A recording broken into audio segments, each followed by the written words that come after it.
Once upon a time, there was a sad, very little sad kid. His parents were poor, they had no time to play with him and neither the money to buy any toys. So he spent all day alone in his bed, sad and bored, and sometimes the day looked like the nights and the nights looked even more darker. He cried, and the tears were not enough to relieve his sadness. But one day the Tory fairy finally saw him. She heard his pain screaming from far, far away, and she had no heart to ignore it, so she asked the star to fall from the sky and take her to the boy. And in a second, she appeared to the little kid. Don't be sad, child. Today is the last day you'll ever be alone. Today, I will give you 100 toys to play with, and they will never ever leave you. The boy looked at her with curious eyes. She was so beautiful and she looked small for a normal person. Who she was, he didn't know, but he didn't care. He finally had a friend.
I give you one toy, you bring me one smile.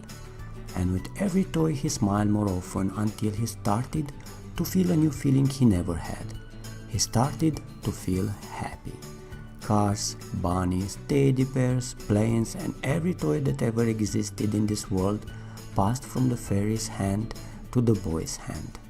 And with each of them the space in the boy's bed was shrinking, but he didn't mind. He moved to his left side, putting all the toys in the middle. He was prepared to split and share everything with his new friends. He could talk with them and tell them what his heart desired, and even if they were just toys, he could pretend that they would listen to him, and just that thought made his heart smile.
Now there's no more loneliness in your bed, and no more space either. The fairy laughed, looking at the bed full of toys.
The fairy did her part. The boy was finally happy. She slowly started to fly up to the sky, but she had just one last advice for the little kid. And remember, when you feel sad, just smile. One smile will bring another smile.